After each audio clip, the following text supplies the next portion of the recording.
हमारा नाम रीना साहा। हिंदी बोल पाती है? हिंदी बोल बुझता है, बोलते नहीं पड़ता है। हिंदी बूझ जाती है लेकिन बोल नहीं पाती है, समझ में आ जाता है हिंदी। ममता दीदी से संतुष्ट है? नहीं है, नहीं है।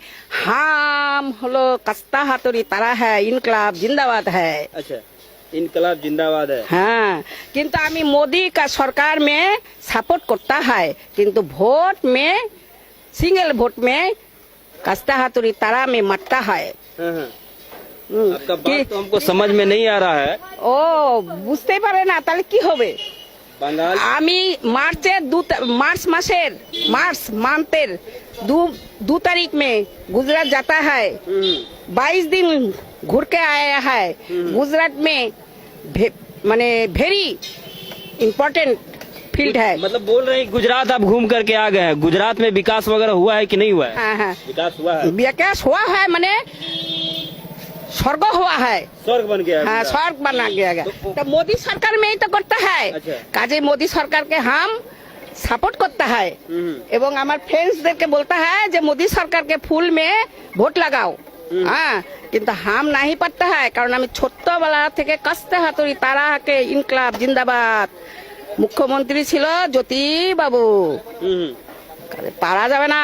কিন্তু আমার সাপোর্টার এই যে প্রাণকৃষ্ণ हाँ, हमें बोलता है যে তোমরা मोदी सरकार के वोट लगाओ। हाँ, पद्म फूल में वोट लगाओ, किंतु हम नहीं पड़ता है। हम समर्थन करता है, किंतु वोट देते नहीं पड़ता है। वोट नहीं दे पाते हैं? क्यों नहीं वोट दे पाते हैं? हमार गोविंद एक है। अच्छा। हाँ, हिंदू धर्म। हाँ, गोविंद एक है, कृष्ण है। तो कृष्ण ছাড়া আবার অন্য পথে जाता नहीं है, किंतु हम लेक्चर देता है ए मोदी सरकार के वोट लगाओ, मोदी सरकार के वोट लगाओ। भैया थोड़ा विस्तार से बताइए, ये दीदी जो बोल रही हैं क्या बोल रही हैं? ये बोल रहे हैं जो हम मोदी जी को सपोर्ट करता है, मगर हमने सीपीएम करता है, वो बोला है। अच्छा, मोदी जी को सपोर्ट कर रहे हैं लेकिन हाँ। सीपीएम को वोट देते हैं। हाँ, देते हैं, वो ऐसा बोला है। क्यों? वो बोल কিন্তু পাবলিসিটি করতে হয় যে এই ভাই के बहन के तोरा मोदी जी के वोट लगाओ, गुजरात में अच्छा स्वर्ग है। तो वैसा स्वर्ग बंगाल में भी तो बनना चाहिए ना? नहीं नहीं, हाँ बंगाल में चाहिए, किंतु 100 वर्ष लगবে। 100 वर्ष 100 बरस लग जाएगा। लग जाएगा। बंगाल के गुजरात बनाता है, नहीं पड़ता है। अच्छा, कारण बंगाल में खाली खाता है, सरकार के टाका आता है और सन्त्रास करता है, और पार्टी में जो लीडर है खाता है, भूख लगाता है और खाता है।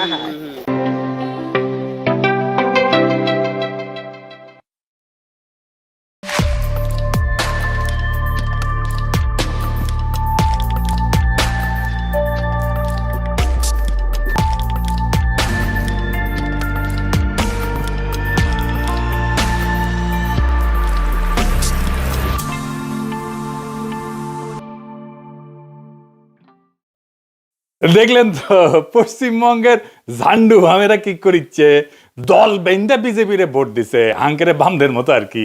গত ইলেকশনে আওয়ামী লীগ বামেরা দল বেঁধে যেমন বিএনপিরে ভোট দিছিল উনকা আর কি। ফলাফল তো দেখিছেন, মমতা এবং তৃণমূল ধরাশায়ী হয়েছে, বিজেপি বিপুল ভোটে ভূমিধ্বস বিজয় পাইছে। বিজয়ী হইয়ায় বিজেপি মুসলমানদের বাসাবাড়ি দোকানপাটের উপরে হামলায় পড়ছে, লুটপাট অগ্নিসংযোগ চলতেছে ব্যাপকভাবে। পশ্চিমবঙ্গের বাঙ্গুরা বাংলাদেশে প্রগতিশীলতার নামে ধর্মনিরপেক্ষতার নামে হাসিনার ফ্যাসিবাদকে উলঙ্গভাবে সাপোর্ট দেওয়া গেছে। এখন হিন্দুত্ববাদের নামে ফ্যাসিবাদের কবলে পড়িছে। ফ্যাসিবাদের মজা কেমন 2 দিনে ভালো টের পাইছে, আরো পাবে। যদিও এই আক্রমণের লক্ষ্য হবে মুসলমানেরা প্রাথমিকভাবে, কিন্তু এই ফ্যাসিবাদের আগুন থেকে কেউ রক্ষা পাবে না। যারা বিজেপিকে ভোট দিচ্ছে তারাও রক্ষা পাবে না। যারা নেতা হয়েছে বা মুখ্যমন্ত্রী হিসেবে যার নাম এসছে, এই যে শুভেন্দু অধিকারী, ওর মতো একজন মানুষ বাংলাদেশে জাতীয় নেতা হইতে পারবে না, আঞ্চলিক নেতা হইতে পারবে না। এইটা সাহেব দেখান, তার কিছু বক্তব্য দেখান, শোনান। মুসলমান ভোট দেয়নি, মুসলমান তার আসল লোকে হিজাব পরা মমতাকে ভোট দিয়েছে।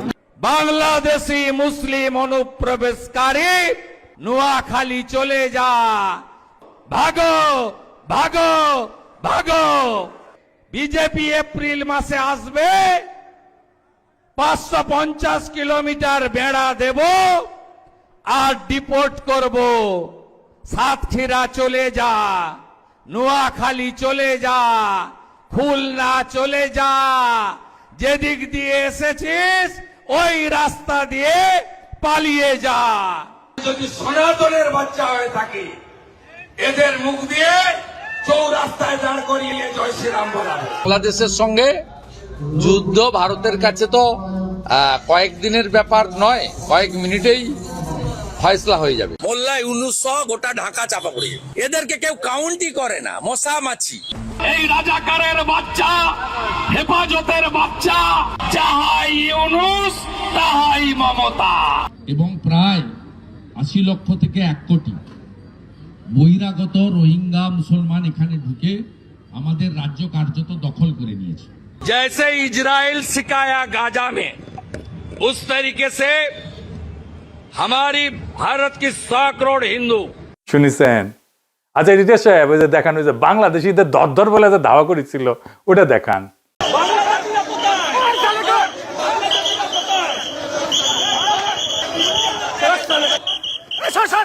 सब बांग्लादेशी मुसलमान, सब बांग्लादेशी मुसलमान, मुसलमान हिंदू। जय श्री राम, जय श्री राम। দেখেছেন বাংলাদেশে কখনো এরকম মাল রাজনৈতিক নেতা হইতে পারবে? পারবে না। শিওর লিখে রাখতে পারেন, পশ্চিমবঙ্গের দাদারা আপনারা লিখে রাখেন, এরকম মাল বাংলাদেশে কোনোদিন রাজনৈতিক নেতা হইতে পারবে না। এই মাল তো মমতার ডাইন হাত ছিল শুভেন্দু অধিকারী। মানে শুভেন্দু অধিকারী পরে বিজেপি হয়েছে, 2016 সালে একটা দুর্নীতির মামলা এসে ফাইসে গেছিল, নারদা মামলা কয়, আমি আর ডিটেলসে গেলাম না।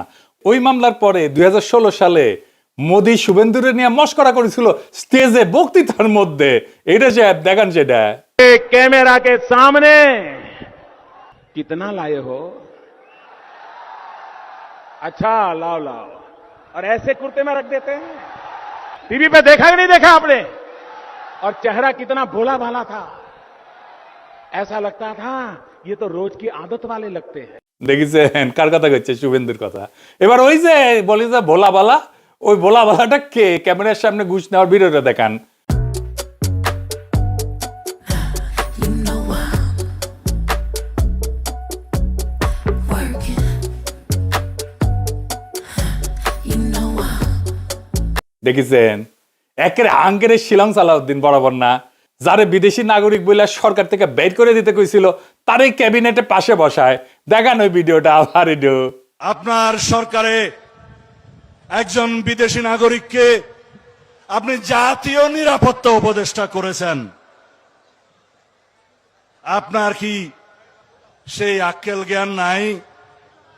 একজন বিদেশি নাগরিকের কাছে এই দেশের সেনাবাহিনী নিরাপত্তা সংক্রান্ত রিপোর্ট প্রদান করবে কিভাবে ভাবলেন? সেই জাতীয় নিরাপত্তা উপদেষ্টাকে আপনি বিদায় করুন। সেই জাতীয় নিরাপত্তা উপদেষ্টা হয় নিজে পদত্যাগ করবে, না হয় আপনি তাকে বিদায় করবেন। এই দেশের নিরাপত্তা সংক্রান্ত কোন জাতীয় দায়িত্ব বিদেশি নাগরিকের হাতে থাকতে পারে না। দেখেছেন এদের কোনো মরাল আছে? মরাল নাই, কোনো নৈতিকতা নাই। যাই হোক, আসল আলাপে আসি। আজকের আলোচনায় কয়েকটা বিষয় আলোচনা করব। প্রথমত বাঙ্গুদের নির্বাচন নিয়ে একটা বয়ান জয় বাংলা করা, মানে ওরা কইতেছে বাংলাদেশে ভারত বিরোধিতাই ইন্ডিয়ায় বিজেপির উত্থানের জন্য দায়ী। তারপরে একটা বিষয় আলোচনা করবো, মমতা হারায়, বিজেপি হারায়, আমাদের জন্য কি বদলাইলো, মমতা কেন হারলো, আর আমাদের রাজনীতিতে কি করতে হবে। আসেন আমরা আল্লাহর নামে শুরু করি। 2017 সালে পশ্চিমবঙ্গের রামনবমী মিছিল করছিল বিজেপি, প্রথম স্লোগান দিল জয় শ্রীরাম। তো মমতা এটার জবাব খুঁজলেন, জবাব হিসেবে বেছে নিলেন জয় বাংলা। ফ্যাসিস্ট আওয়ামী লীগের স্লোগান নিল মমতা। কুফা লাগিছে, কুফা বুঝে নাই, মমতার ওই জয় বাংলার কুফা লাগিছে। জয় বাংলা যে নিজের গলায় তুলে নিবি, ওই জয় বাংলা হবি। হ্যাঁ, নির্বাচনী ম্যানিফেস্টোতে এপ্রিলে তৃণমূল এটার এপি সেন্টার ছিল হইতেছে জয় বাংলা। জয় বাংলা পশ্চিমবঙ্গে একটা ঝামেলার নাম।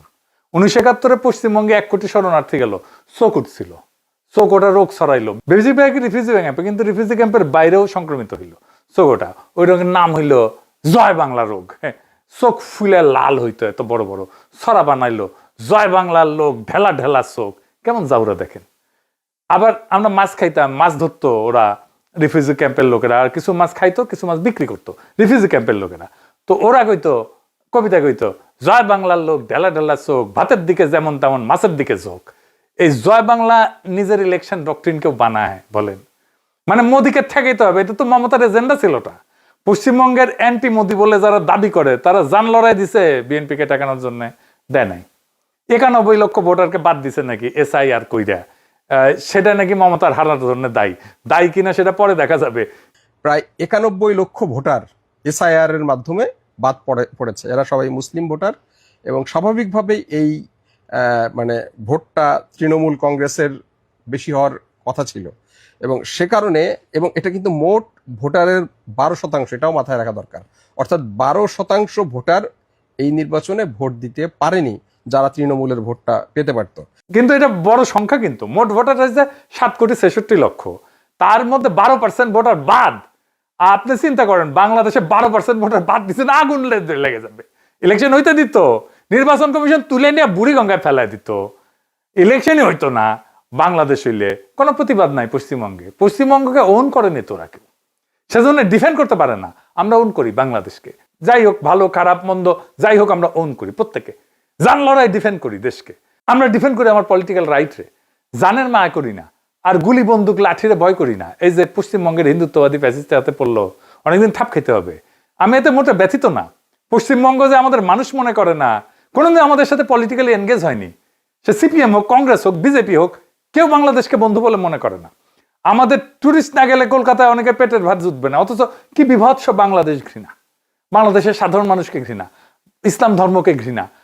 আমরা অশোকনগরে পাড়ায় পাড়ায় মোড়ে মোড়ে সব মন্দির করা শুরু করে দিয়েছি। তোমরা যারা বিজেপির সেনা আছো সবাই শুরু করে দাও মন্দির করা, কোনো মসজিদ থাকবে না, সব মন্দির। হিন্দু শক্তি জয় হয়েছে, সব মন্দির। সবাই বলো জয় শ্রীরাম, জয় শ্রীরাম, জয় শ্রীরাম।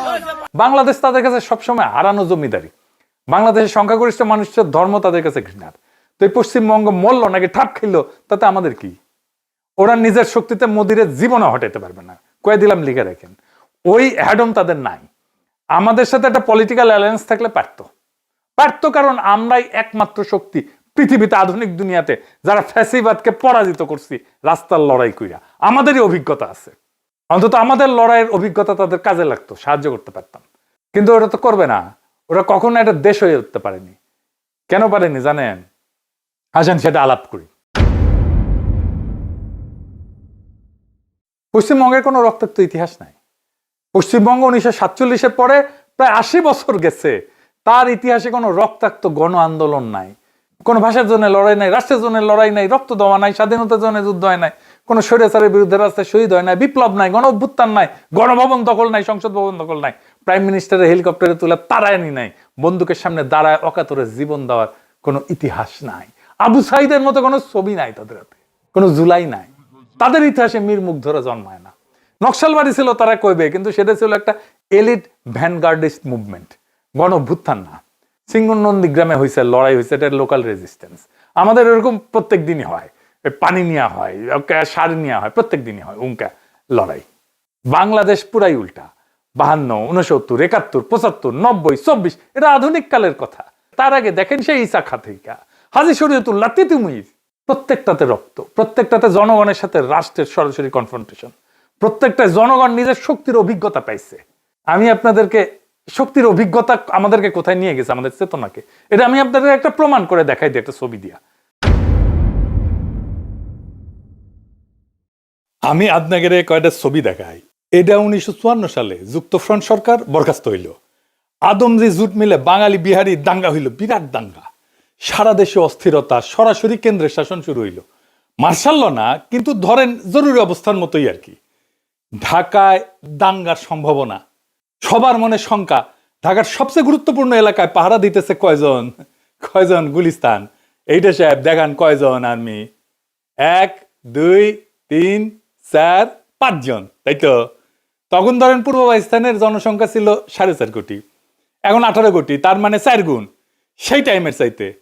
তাইলে সেই টাইমের চাইতে তো এখন একটা দাঙ্গা পরিস্থিতিতে সবচেয়ে ঢাকার গুরুত্বপূর্ণ এলাকা 5.5 20 জন আর্মি দিয়ে ঠান্ডা রাখতে পারার কথা, তাই না? পারবে না। ওইখানে 100 আর্মি দিলেও পারবে না ঠান্ডা করতে, উল্টা ওদের অস্ত্রগুলা খোয়া যাবে। এটা বাংলাদেশ। বাংলাদেশ এই জার্নির মধ্যে দিয়ে গেছে। পশ্চিমবঙ্গে আপনি পারবেন ওই 5 জন আর্মি দিয়ে ঠান্ডা করে রাখতে একটা এলাকা। আমাদের এই অভিজ্ঞতা একটা নির্দিষ্ট জিনিস তৈরি করে, ভূখণ্ডের প্রতি ওনারশিপের বোধ। এই দেশ আমার, কারণ আমি এই দেশের জন্য রক্ত দিছি, আমি জানি আমার সঙ্গীরা রক্ত দিছে, আমার সন্তানেরা রক্ত দিছে। এই বোধই ভূখণ্ডকে রক্ষার তাগিদ তৈরি করে। আক্রমণ এসে কে রুখে দাঁড়াবে? এই প্রশ্নের উত্তর জনগণের শরীরে লেখা থাকে, বলে দিতে হয় না কাউকে। পশ্চিমবঙ্গে জনগণের শরীরে প্রশ্ন নাই, উত্তরও নাই, কারণ এই প্রশ্নটাই কখনো তৈরি হয়নি। পার্টিশন তাদের রাজ্য দিছে, একটা ভৌগোলিক প্রশাসনিক ইউনিট দিছে, ভারতের 28টা রাজ্যের একটা, বাংলাদেশের জনগণকে একটা দেশ দিছে, তাও যুদ্ধ করতে হয়েছে। আমাদের পলিটিক্যাল এক্সিস্টেন্সিয়াল এন্টিটি দিছে, যার জন্য তারা মরছে। এই তফাৎ কিন্তু সাংবিধানিক না, এটা অস্তিত্বগত তফাৎ। ফলে 91 লক্ষ ভোটার এসে ওদেরকে গায়েব করে দিল, ওদের SIR এসে কেটে দিল, কোনো রাস্তায় গণপ্রতিরোধ হইল না। কারণ ভোটাধিকার তো তাদের কাছে রক্ত দিয়ে অর্জিত জিনিস না, ওটা সাংবিধানিক উপহার। ওটা হারানো গেলে আদালতে মামলা করা যায়, রাস্তায় লড়াই করতে হবে, এই বোধটাই ওদের জাগে না। বাংলাদেশের জনগণ 5ই আগস্টে গণভবন দখল করছে, পশ্চিমবঙ্গের জনগণ জীবনের রাজভবন অভিমুখে পদযাত্রা করতে হবে, হাঁটতে হবে, ওটা কোনোদিন মাথায় চিন্তা করছে? ওটা দখল করা তো দূরের কথা, দখল করা দূরের কথা, ওদের মাথায় নাই। দরকার হলে আমি রাজভবন দখল করব, গণভবন দখল করব। বাংলাদেশের মানুষ তার সার্বভৌম অধিকার রাজপথে ক্লেম করে, ওরা কোনোদিন ক্লেম করে নাই। প্রতিষ্ঠিত করে বাংলাদেশের মানুষ তার সার্বভৌম অধিকার রাজপথে, ওরা কোনোদিন করে নাই। জনতার সাথে এই লড়াইকে পালাইতে হয়। এই কারণে পশ্চিমবঙ্গ বিজেপিকে রুখতে পারে না। আর এই থাকা না থাকার ভোটটাই তাদের পরাজয়ের কারণ। আর এই ওনারশিপটা বিজেপি কিছুটা হইলেও তৈরি করতে পারছিল। কেমনে বুঝে দেখি। 3টা শব্দ তাদের ডক্ট্রিন। এইটা শুভেন্দু অধিকারের governance doctrine. Detect, delete, deport. শনাক্ত করো, মুছে দাও, বের করে দাও। এটা ক্যাম্পেইনের স্লোগান না, এটা ছিল নির্বাচনের আগে ঘোষণা করা ডক্ট্রিন। আমি ইলেকশনের আগে এনসিপি জামাতকে বলছিলাম আমরাই বাংলাদেশ, এই ডক্ট্রিন অ্যাডাপ্ট করতে, করে নাই। হ্যাঁ, বিজেপির এই ডক্ট্রিনের সবচেয়ে ইন্টারেস্টিং মুহূর্তটা শুভেন্দুই কইছিল 1 বছর আগে, 2025 ফেব্রুয়ারিতে বলছিল জয় বাংলা ভারতের স্লোগান না, এটা বাংলাদেশের স্লোগান। বাংলাদেশের স্লোগান ভারতে চলবে না। জয় বাংলা যে বাংলাদেশের স্লোগান, এটা তো পশ্চিমবঙ্গের কালেকটিভ মেমোরিতে আছে। মমতা নিজেই আইডেন্টিফাই করে দিল নিজেকে বাংলাদেশের সাথে। Fatal mistake. সেজন্য মমতাকে বাংলাদেশে পাঠিয়ে দিতে চায়। হ্যাঁ, আসেন, পাঠিয়ে দেন, অসুবিধা নাই, আমাদেরই তো লোক। মমতার পূর্বপুরুষ নাকি কুমিল্লা না ওই দিককার বাসিন্দা ছিল। যাই হোক, জয় বাংলা ধার করেছিল মমতার শেষ অস্ত্র, তার ম্যানিফেস্টোর এপিসেন্টার। শুভেন্দু সেই অস্ত্রটাকে অপরাধের আইডেন্টিটি বানায় দিছে। জয় বাংলা মানে বাংলাদেশের স্লোগান, বাংলাদেশের স্লোগান মানে বহিরাগত, বহিরাগত মানে অনুপ্রবেশকারী, অনুপ্রবেশকারীকে ডিটেক্ট করো, ডিলিট করো, ডিপোর্ট করো। মমতার চুরি করা স্লোগান, যেটা দিয়ে বিজেপিকে ঘায়ল করতে চেয়েছে, সেই স্লোগানের ভেতরে শুভেন্দু একটা বহিরাগত স্ট্যাম্প মেরে দিল। হ্যাঁ, ছাপ্পা মেরে দিল। একদম জিনিয়াস কাজ করছে, ভয়ঙ্কর রকমের জিনিয়াস কাজ করছে একটা।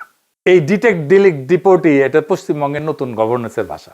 তারা রক্ষা করতে চায়, এই টেরিটরিকে রক্ষা করতে চায়, ওন করতে চায়। এটা ক্যাম্পেইন রেটরিক না, এটা একজন মানুষের ঘোষণা। রাষ্ট্রক্ষমতা পাইলে সে কিভাবে ব্যবহার করবে, এই যে তার কথা, যে মানুষ পশ্চিমবঙ্গের মুখ্যমন্ত্রী হইতে যাইতেছে বা হয়ে গেছে। এখন একটা প্রশ্ন, মমতা কেন একটা চুরি করা স্লোগানের উপর শেষ পর্যন্ত নির্ভর করতে বাধ্য হইলেন? কারণ তার নিজস্ব স্লোগান, নিজস্ব ভাষা ছিল না, উত্তর ছিল না। কারণ পশ্চিমবঙ্গের কোনো রাজনৈতিক দলেরই নিজস্ব মতাদর্শ নাই। শুনতে খুব খারাপ লাগবে, কিন্তু এটাই সত্য। নিজস্ব ভাষা নাই, নিজস্ব রাজনৈতিক বয়ান নাই, অভিজ্ঞতা নাই, তাই ধার করতে হয়। আর ধার করার কাছের জায়গায় বাংলাদেশ। কিন্তু বাংলাদেশকে তারা দেখছে একটা বিশেষ চশমা দিয়া, আওয়ামী লীগের চশমা দিয়া। পশ্চিমবঙ্গের সব নন বিজেপি দল, এমনকি বিজেপিও, কংগ্রেস, সিপিএম, তৃণমূল, যাই হোক, আলাদা আলাদা ঘটনার রাজনীতি করে এরা, কিন্তু 3টা একই চশমা পরে বাংলাদেশকে দেখে। 3টাই আওয়ামী লীগের চশমা পরে বাংলাদেশকে দেখে। 3টাই আওয়ামী লীগকে দেখে তাদের বাংলাদেশের স্বাভাবিক প্রতিনিধি হিসেবে, বাংলাদেশের জনগণকে দেখে না। তাই অন্ধত্ব কেন? কারণ আওয়ামী লীগ ছিল 71 পরবর্তী বাংলাদেশের সেকুলার বাঙালি মুখ। পশ্চিমবঙ্গের সব সেকুলার রাজনীতি সেই মুখে নিজের প্রতিচ্ছবি খুঁজে পেত, পরে বিজেপিও খুঁজে পেত। সেই আওয়ামী লীগের মাধ্যমে তাদের হারানো জমিদারি ফিরে পাওয়ার স্বপ্ন দেখত। সে যে গৌরী প্রসন্ন মজুমদার একটা গান লিখছিল মুজিবকে নিয়ে, আবার লিখছে কলকাতার মানুষ গৌরী প্রসন্ন মজুমদার, গাইছেও কলকাতার মানুষ অংশুমান রায়। মানে এটা কলকাতার সুপ্ত স্বপ্ন তাদের মুখে এটা ধ্বনিত হয়েছে। তাদের স্বপ্ন আর কল্পনা লেখা আছে ওই গানে। শোনো একটি মুজিবরের থেকে লক্ষ মুজিবরের কণ্ঠস্বরের ধ্বনি প্রতিধ্বনি, আকাশে বাতাসে ওঠে রনি, বাংলাদেশ আমার বাংলাদেশ। সেই সবুজের বুকসেরা মেঠো পথে আবার যে যাব ফিরে, আমার হারানো বাংলাকে আবার তো ফিরে পাবো, শিল্প কাব্যে কোথায় আছে, হায় রে এমন সোনার খনি। বোঝা যায় বাংলাদেশ তার কাছে সেই হারানো সোনার খনি, মুজিব সেই সোনার খনি আবার ফিরে পাওয়ার মওকা করে দিছে ওদেরকে। ফলে বাংলাদেশের জনগণের রাজনৈতিক অভিজ্ঞতা 52, 69, 71, 75, 90, 24 এই রক্তাক্ত ইতিহাসকে আলাদাভাবে ওদের বুঝে দেখার দরকার পড়েনি কেন তারা বারবার এইভাবে রক্ত দিল। তাই মমতা বা পশ্চিমবঙ্গ বাংলাদেশের শক্তিটা দেখতে পায়নি, কখনো না। তাই বাংলাদেশের কাছ থেকে কিছু নিতে হবে এটা কল্পনাতেই আসেনি, তার কাছ থেকে নিতেও পারেনি কিছু। সবসময় বাংলাদেশকে মাটিতে মাথা চেপে রাখতে চাইছে, কখনো তার কাছ থেকে শিখতে চায় নাই। মমতার বা পশ্চিমবঙ্গ কখনো বাংলাদেশের জনগণের সঙ্গে কোনো সম্পর্কই করতে চায় না। কিন্তু দেখেন পশ্চিমবঙ্গের ইকোনমি একটা বড় অংশ দাঁড়ায় আছে বাংলাদেশের উপরে। তারা ইলিশ মাছ নিবে কিন্তু একটা নদীর পানি দিতে রাজি না। ইলিশ মাছ ছাড়া তাদের দুর্গাপূজা হয় না, কিন্তু তিস্তার পানি দেবে না, গঙ্গার পানি দেবে না। কিন্তু তারপরেও এগুলোর বাইরেও মমতার পতনের আরো কয়েকটা গভীর কারণ ছিল। আসেন সেই 3টা কারণ একটু দেখি। মমতার রাজনৈতিক ভিত্তি দাঁড়াইছিল 3টা স্তম্ভে। হাসিনার পতনের পরে 18 মাসে 3টা স্তম্ভই ভেঙে পড়ছে। প্রথম স্তম্ভ ছিল মুসলিম ভোট। এসআইআর করে 91 লক্ষ নাম বাদ দিছে, এর মধ্যে বেশিরভাগই অনুপাতে মুসলিম ভোট। তৃণমূলের সবচেয়ে নির্ভরযোগ্য ভোট ভিত্তি এটা ধ্বংস হয়ে গেছে। দ্বিতীয় স্তম্ভ হইতেছে সাংস্কৃতিক এবং বুদ্ধিবৃত্তিক। মমতার আইডেন্টিটি ছিল সেকুলার বাঙালি। হাসিনা শাসনকে যে সেকুলার বাঙালি পরিচয় দিত, সেই পরিচয়ের কারখানা মূলত পশ্চিমবঙ্গে। কলকাতার সাংবাদিক, চলচ্চিত্রকার, সাহিত্যিক, অধ্যাপক, বুদ্ধিজীবী, আনন্দবাজারের কাভারেজ, তারপরে যাদবপুর প্রেসিডেন্সির বুদ্ধিবৃত্তিক বলয়, কলকাতার সিনেমা ফেস্টিভ্যাল, বাংলাদেশের সরকারি অনুষ্ঠানে কলকাতার শিল্পীদের আমন্ত্রণ, এইটা পুরা জাল। এইটা দুই পক্ষের জন্য গুরুত্বপূর্ণ ছিল। কেন? কারণ হাসিনা শাসন যত বাংলাদেশের ভেতরে নির্বাচনী বৈধতা ছিল, তত বাইরের সাংস্কৃতিক বৈধতার উপরে নির্ভর করতে হচ্ছিল। কলকাতার এই বলয় ছিল সেই বৈধতার কারখানা। আমরা পরে দেখবো যে হাসিনার বয়ানগুলো ইন্ডিয়া থেকে তৈরি হয়ে আসতো। আমরা দেখবো আজকে একটা এক্সাম্পল দিয়ে দেখাবো যে কিভাবে হাসিনার বয়ান তৈরি করে দিত। তো তৃণমূলের ঘনিষ্ঠ অনেকে এই জালের মধ্যে ছিল, বিজেপির সাথেই ছিল। এই সম্পর্ক যতদিন চলছিল পশ্চিমবঙ্গের রাজনৈতিক কল্পনা একটা কৃত্রিম আয়নায় আটকাইছিল। বাংলাদেশকে আলাদা স্বতন্ত্র সত্তা হিসেবে দেখার দরকার পড়েনি, কারণ কলকাতার নিজস্ব বুদ্ধিজীবী শ্রেণী হাসিনার বাংলাদেশকে আসল বাংলাদেশ হিসেবে দেখতো, প্রচার করত। মমতার সেকুলার বাঙালি পরিচয়ের জন্য এই আয়নাটা অপরিহার্য ছিল, কারণ তাছাড়া তার সেকুলার বাঙালি পরিচয় দাঁড়ায় না। কারণ আয়নায় তিনি দেখতেন ওই পাশেও আছে আমার মতোই ভাবনার মানুষ, আমি একা না, হাসিনাও আমার মতোই। তো 5ই আগস্ট 2024 সে আরান্নার চঞ্জন তীরা ভেঙে পড়ল। কলকাতা হঠাৎ আবিষ্কার করলো যে তাদের প্রচার করা ছবির সঙ্গে আসল বাংলাদেশের সম্পর্ক প্রায় শূন্য। এতদিন তারা যাকে বাংলাদেশ ভাবছিল সেটা ছিল একটা ক্ষমতাবান গোষ্ঠীর সেলফ ইমেজ, যার সাথে বাংলাদেশের সাধারণ মানুষের কোনো যোগ নাই। তো ফলে সাথে সাথে মমতার সেই সেকুলার বাঙালি বলে ইমেজ যেটা, সেটা ফাঁপা হয়ে গেল। কারণ আয়নার ওপাশে আর কেউ নাই। তার যে প্রতিচ্ছবি, তার তো একটা প্রতিচ্ছবি ফেরত পাঠাইতে হবে ওই পাশ থেকে, সেটা আর ফেরত আসে না। 3 নাম্বার হইতেছে বস্তুগত অর্থনীতি। কলকাতার মার্কুইস স্ট্রিট আছে না, Kyd Street, Esplanade, New Market, এই এলাকার নাম ছিল মিনি বাংলাদেশ। মানে বাংলাদেশের ট্যুরিস্ট দিয়ে ওটা চলতো। বাংলাদেশের রুগী, বাংলাদেশের ক্রেতা, বাংলাদেশের পর্যটক। 5ই আগস্টের পরে ভিসা বন্ধ, সব বন্ধ হয়ে গেল। কি হইল? 1 বছরে কেউ কেউ বলেন 5,000 কোটি টাকা লস হয়েছে এর ফলে কলকাতার। তার অর্থনীতি থেকে নাই হয়ে গেছে। হোটেল ফাঁকা, হাসপাতাল বন্ধ, মার্কেট ধুধু করে। এই হিসাবটা মাথায় রেখে একটা পুরনো ঘটনা মনে করাই দিই।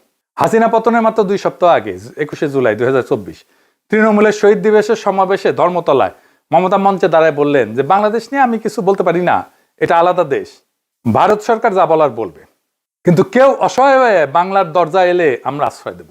বিজেপি 2 বছর ধরে একটা বাক্যকে অস্ত্র বানাইছে।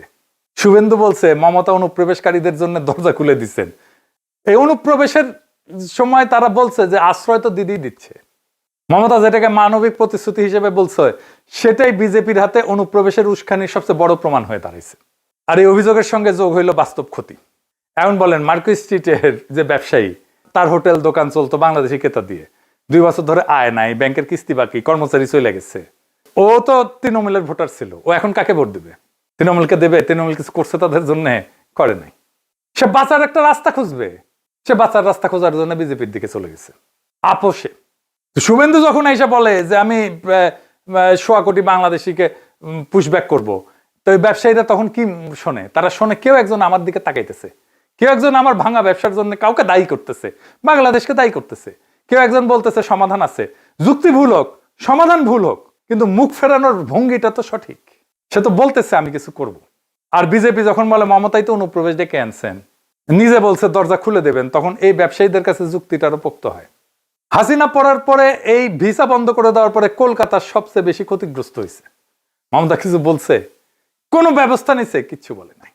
মমতা নিজেই বিজেপির হাতে সবচেয়ে বড় অস্ত্রটা তুলে দিছে। আর এই পুরো ছবির গোড়ায় কি? বাংলাদেশ, যে বাংলাদেশের জনগণের চলাচল, যে চলাচল পশ্চিমবঙ্গের অর্থনীতিকে চালাইতো, মমতা সেই জনগণকে কোনোদিন রাজনৈতিকভাবে স্বীকারই করেনি, তার সঙ্গে সম্পর্ক করেনি, তার নেতৃত্বের সঙ্গে সংলাপ করেনি, শুধু অসহায় শরণার্থীর বিমূর্ত ছবি দেখছে, কিন্তু তার সাথে পলিটিক্যালি এনগেজ হয়নি। আমি প্রফেসর ইউনূসের সরকারকেও বলছিলাম যে মমতার সাথে এনগেজড হন, পলিটিক্যালি এনগেজড হন। প্রফেসর ইউনূস বেশি বোঝে, সবার থেকে বেশি বোঝে, হয় নাই? এটা শুধু মমতাকে না, বাংলাদেশেরও উপকার হইতো। ফলে যখন সেই জনগণের নিজের রাজনীতিতে ভাঙন আসলো, মমতার কাছে কোনো ভাষা নাই, কোনো সংযোগ নাই, কোনো কৌশল নাই। একটা পুরনো প্রতিশ্রুতি যেটা এখন তার বিরুদ্ধেই অস্ত্র। বাংলাদেশের জনগণ চলে গেল, সাথে গেল মার্কেট স্ট্রিট, ব্যবসা গেল, সাথে গেল মমতার ভোটারের রুটি, আর সেই ভোটার এখন বিজেপির হাতে। মমতা যাকে দেখতে চাননি পলিটিক্যাল পার্টনার হিসেবে, সেই বাংলাদেশের জনগণের অনুপস্থিতি তাকে ক্ষমতা থেকে নামাই দিল। এই দিকটা কিন্তু কেউ দেখতেছে না। মমতা যাদের আশ্রয় দেওয়ার প্রতিশ্রুতি দিয়েছিলেন, সেই প্রতিশ্রুতি তার সরকার বাঁচানোর শেষ আশা বন্ধ করে দিল। এখন এই যে পশ্চিমবঙ্গে যা হইলো, এটা কি শুধু পশ্চিমবঙ্গেরই গল্প? না, এই একই দিনে তামিলনাড়ুতে স্ট্যালিন হারলো। 91 থেকে কোনো নির্বাচনে কিন্তু উনি হারেননি। 35 বছর পর প্রথম কেরালায় বাম সরকার পড়ে গেল। বাম সরকার পড়লো, কেরালা বামপন্থীদের একটা খুঁটি। 2 বছর আগে ওড়িশায় বিজেডি পড়লো। 24 বছরের শাসনের শেষে বিহারের নীতিশ কুমার বিজেপি বিরোধী জোট ছেড়ে বিজেপির সঙ্গে চলে গেল। মহারাষ্ট্রে, যে রাজ্যে মুম্বাই ভারতের অর্থনৈতিক রাজধানী, সেখানে বিজেপি 2টা বড় বিরোধী দলকে ভিতর থেকে ভেঙে ফেলছে। দিল্লিতে কেজরিওয়াল নিজের আসন হারাইছে। ভারতের 36টা রাজ্য আর কেন্দ্রশাসিত অঞ্চল বিজেপি চালায় 22টা। কোথাও জিতে, কোথাও ভাঙায়, কোথাও মামলা ঠুকে। এটা কোনো নির্বাচনী প্রবণতা না, এটা একটা সাম্রাজ্য। ভারতের প্রায় কোনো রাজ্যে এখন এমন কোনো মুখ্যমন্ত্রী নাই যিনি কেন্দ্রকে সরাসরি চ্যালেঞ্জ করবেন। স্ট্যালিন করতেন, মমতা করতেন, কেজরিওয়াল করতেন। 3 জনেই একই সাথে ধপাস করে পড়ছে। ভারতে এখন একটাই আওয়াজ, মোদির আওয়াজ, হিন্দুত্ববাদের আওয়াজ। কিন্তু এই বিরাট ছকে একটা ব্যতিক্রম আছে, মাত্র একটা, তামিলনাড়ু। স্ট্যালিন হারছে, কিন্তু কার কাছে? কে জিতছে? বিজেপি না, থালাপাতি বিজয়। আপনারা জানেন, চলচ্চিত্রের তারকা। 2 বছর আগে দল তৈরি করছে, 108টা আসন পেয়েছে। ভারতের সব রাজ্যের মধ্যে এটাই একমাত্র জায়গা যেখানে বিজেপিকে আনেনি, কিন্তু নতুন দল আসছে। কেন? কারণ তামিল পরিচয়ের চারপাশে একটা বর্ম আছে। এই বর্ম আকাশ থেকে পড়েনি, 70 বছরের রাস্তার লড়াই থেকে গড়া। পেরিয়ার, আন্না, করুণানিধি, 65-তে হিন্দি আরোপণের বিরুদ্ধে দাঙ্গা, তাতে রক্ত, ভাষার জন্য আত্মাহুতি। তামিলরা জানে, তারা লড়তে জানে, তার কারণ তারা লড়ছে। পশ্চিমবঙ্গে সে অভিজ্ঞতা নাই। আর বাংলাদেশের অভিজ্ঞতাকে আওয়ামী চশমা দিয়ে দেখায়, সে দরজাও বন্ধ। 2 দিক থেকে বর্মহীন। হিন্দুত্ববাদ এখন একটা প্রকল্প না, এটা একটা সাম্রাজ্য। আর এই সাম্রাজ্যের কোনো সীমানা থাকে না। ওই সাম্রাজ্য আমাদের দিকে ধায় আসবে। ঠিক কিভাবে আসবে আমরা এখনো নিশ্চিত না। যখন আসবে তখন আমরা সেটাকে মোকাবেলা করব। কিন্তু এবারে আসেন আমাদের দেশের ভিতরে কিছু ইন্ডিয়ান ল্যাসপেন্সার নিয়ে কথা বলি। বাংলাল্যান্ডের মাথা বুদ্ধিজীবীরা পশ্চিমবঙ্গে ফলাফল ব্যাখ্যা করতেছে একটা সহজ তত্ত্বে। বাংলাদেশে ভারত বিরোধিতার জন্য ইন্ডিয়া পশ্চিমবঙ্গে বিজেপি আসিছে। বাংলাদেশে যারা ভারতের আগ্রাসনের বিরোধিতা করে তারা আসলে রয়ের এজেন্ট। শফিল আলম প্রধান নাকি ইন্ডিয়ান এজেন্ট, এটা বিএনপির লোকেরাই বলে। এখন কয় এটা সবাই জানতো যে সে ইন্ডিয়ান এজেন্ট। তো আমি জিজ্ঞাসিলাম, তাইলে একজন ইন্ডিয়ান এজেন্টের খালেদা জিয়া যাই না শুনে জোট সঙ্গী কেন বানাইছিল? তাইলে তো আইয়ুব ইয়াহিয়া টিক্কা খানরে আমাদের জাতির পিতা বানানো উচিত, কারণ তারাই তো আমাদের ক্ষমতা নিতে দেয়নি মুজিবরে। ক্ষমতা নিতে না দেওয়ার ফলে চালচালায় বাংলাদেশ স্বাধীনতা পেয়ে গেছে, আমাদের মনে স্বাধীনতার স্বপ্ন জাগছে, তাহলে তো ওদেরকে আমাদের জাতির পিতা করা উচিত। তাহলে তো ট্রাম্প ইরানের সবচেয়ে বড় এজেন্ট, যুদ্ধই শুরু করে দিছে। মুইজু তো তাহলে ইন্ডিয়ান এজেন্ট, হিটলার তো তাহলে ইহুদিদের বন্ধু, তাই না? বাংলাদেশে ভারতীয় আগ্রাসন নিয়ে কিছু কথা কওয়া যাবে না, কইলেই আপনি ইন্ডিয়ান এজেন্ট। আমার প্রথমে রয়ের এজেন্ট কইছিল এই জানু মোহাম্মদ। তো জানু মোহাম্মদ যে মার্কিন সাম্রাজ্যবাদ ধ্বংস হোক নিপাত যাক কয়, তার মানে কি সে মার্কিনদের দালাল? হ্যাঁ, তো এখন যদি বাংলাদেশে ভারত বিরোধিতার জন্য যদি বিজেপি চলে আসে ইন্ডিয়ায়, তাহলে ইন্ডিয়ারে প্রেম দিক, প্রেম প্রচুর প্রেম দিক, তাহলে বিজেপি ক্ষমতার থেকে পড়ে যাবে। তাই তো হওয়া উচিত লজিকে, তাই না? এগুলো হয়েছে বুদ্ধিজীবী, বেকুব। এরাই কয় হাসিনারে আমেরিকা ফেলাইছে, মুজিবের সিআইএ খুন করেছে। জানো, বাংলাদেশের মানুষের কোনো এজেন্সি নাই। কিন্তু ইন্ডিয়ান আর্মি আইসা পাকিস্তান আর্মিরে পরাজিত করলে ওটা নিজের শক্তি, আরে নিজের গব্য গৌরব। হ্যাঁ, আওয়ামী লীগ ইন্ডিয়ান এজেন্ট হয় না। এই যে বাংলাদেশে ভারত বিরোধিতা আর সোকল্ড হিন্দু নির্যাতনের কারণে বিজেপি জিতেছে, এটা তো ইন্ডিয়ার রয়ের ক্যাম্পেইন। এই যে দেখেন লিখেছে দীপ হালদার, পাক্কা রয়ের লোক, একই কথা লিখেছে। বাঙ্গুরা যেটা কইতেছে একই কথা লিখেছে। এখন আমার ক্ষুদ্র ভ্রাতার ভগিনীরা কবে আপনি খালি দেখেন, আমি বেনে বেনে করছি না। এই দীপ হালদারের কাজই হইতেছে বাংলাদেশে কিভাবে ইসলাম পন্থার জঙ্গিবাদের উত্থান হইতেছে তা দিয়ে ন্যারেটিভ বানানো। এই যে বইটা দেখেন ইনশাল্লাহ বাংলাদেশ, কিসের উপরে লেখা জানেন? জুলাই বিপ্লবের উপরে লেখা। 300 পৃষ্ঠার বই লেখা ফেলিছে জুলাই বিপ্লবের পরে। জুলাই বিপ্লবের পরে ইসলাম পন্থার উত্থান ঘটেছে এইটা প্রমাণ করার জন্য। এটা তার বইয়ের প্রতিপাদ্য। আমার নাম আছে কিনা জানি না, বইয়ের মধ্যে পড়া হয় না, বইটা অর্ডার দিছে, আসুক দেখুন। দেখেন আমরা বই লিখতে পারিনি, জুলাই বিপ্লবের উপর ওরা লিখে ফেলছে, উল্টা লিখছে। এই হইতেছে আমাদের ক্যাপাসিটি, আর হইতেছে ওদের ক্যাপাসিটি। জুলাই বিপ্লবের পরে বাংলাদেশে ইসলাম পন্থার উত্থান ঘটছে, এটা ওর ন্যারেটিভ, এটাই নিয়ে আসছে বাঙ্গুরা। দেখেন ওই বইয়ের রিভিউ দেখেন বিবেকানন্দ ফাউন্ডেশনের সাইটে। বিবেকানন্দ ফাউন্ডেশনের প্রতিষ্ঠাতাকে জানেন? অজিত ডোভাল, বুঝেছেন? অজিত ডোভাল হচ্ছে রয়ের চিফ। এবার মিলিল খাপে খাপ মমতাজের বাপ। এবার এই ব্রাত্য রাইসুরে বলেন যে রয়ের ন্যারেটিভ তোমার মুখে কেন? টাকা ঢুকা কিছু দিচ্ছে নাকি মাগনা বেকার খাটিচ্ছ? এবার আসেন দেখি বাংলাদেশে কি হইতে পারে। প্রথম কথা, পশ্চিমবঙ্গ আমাদের মিত্র না, শত্রু না, ওরা ইররিলেভেন্ট, অপ্রাসঙ্গিক। যা চলতেছে চলুক।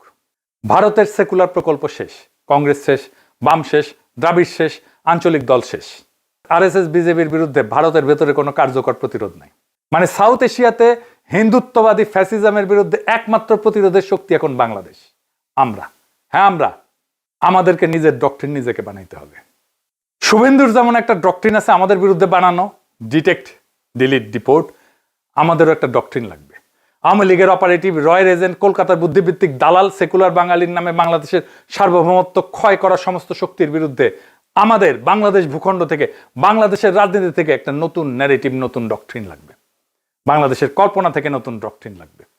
আমাদের নিজের অর্থনীতি নিজেদের চালাইতে হবে। কলকাতার চিকিৎসা না, ব্যাংকক, সিঙ্গাপুর, কুয়ালালামপুর। কলকাতার শপিং না, দুবাই, ইস্তাম্বুল, কুনমিংয়ে যাবো দরকার হইলে। কলকাতার বিনোদন না, নিজের ইন্ডাস্ট্রি বানাবো। মার্কুইস স্ট্রিট ভাঙছে, সেটা আমাদের সমস্যা না, ওটা মমতার সমস্যা ছিল, এখন শুভেন্দুর সমস্যা। আমাদের কাজ আমাদের 18 কোটি মানুষের অর্থনীতি থেকে, কলকাতা নির্ভরতা থেকে বাইর করে আনা। নিজের সার্বভৌমত্বকে নিজেকে রক্ষা করতে হবে।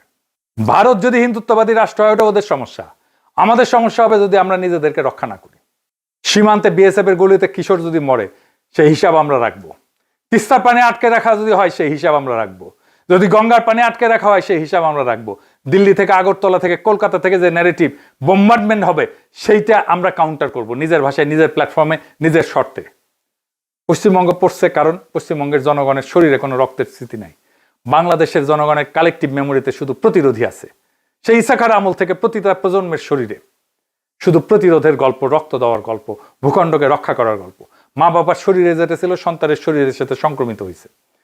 আবু সাইদ যখন বুক পেতে দাঁড়াইছিল, ওর পেছনে দাঁড়াইছিল ইসাখা, তিতুমির, হাজী শরীয়তুল্লাহ, 52 সালাম, 69 আসাদ, 71 বীরশ্রেষ্ঠরা, আর 90 নূর হোসেন। প্রজন্ম থেকে প্রজন্মের রক্তের স্মৃতি বহমান আমাদের শরীরে।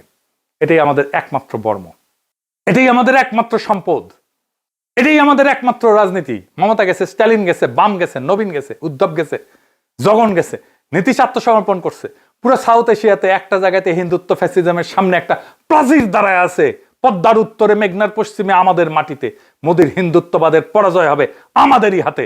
কারণ দুনিয়াতে একমাত্র আমাদেরই আছে আজকের দুনিয়ায় ফ্যাসিবাদের সাথে লড়াই করে পরাজিত করার অভিজ্ঞতা আর গৌরব। তাই আমাদের পথ দেখাতে হবে পুরো ভারতবর্ষকে। ভিয়েতনাম দেখাইছিল এক সময় সারা দুনিয়াতে, কিউবা যেমন দেখাইছে এক সময় সারা দুনিয়াকে পথ। আমাদের লড়াই তাদের চাইতে ছোট না। বাংলাদেশ হয়ে উঠবে মজলুমের শেষ আশ্রয়, ফ্যাসিবাদের বিরুদ্ধে সবচেয়ে শক্তিশালী দুর্গ। সেই দুর্গের গর্বিত নাগরিক হয়ে আমাদের লড়াই থাকবে চিরজাগরুক, চিরবহমান। ইনকিলাব জিন্দাবাদ।